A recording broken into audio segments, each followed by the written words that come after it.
যত ভোটে কল্যাণ চৌবে হারবে তত রসগোল্লা ওর বাড়িতে পাঠাবো।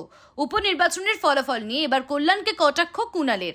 শনিবার কয়েক রাউন্ড গণনার পর ৬২,০০০ ভোটে জিতে গিয়েছেন সুপ্তি পান্ডে। কল্যাণ চৌবে হেরে যাওয়া নিয়ে কুণাল বলেন, ভালো করার চেষ্টা করেছি, যেখানে মনে হয়েছে আমাদের আরো একটু ভালো করা দরকার সেই জায়গাটা খুব পরিকল্পিতভাবে মানুষের কাছে আমরা গেছি, আমরা আমাদের কথা বলেছি, মানুষ সাড়া দিয়েছে। আপনি কি মনে করছেন যে এই ঘটনাগুলো ভোটে কোনো প্রভাব ফেলে না, যেখানে আপনার দলের বিধায়ক সাংসদ?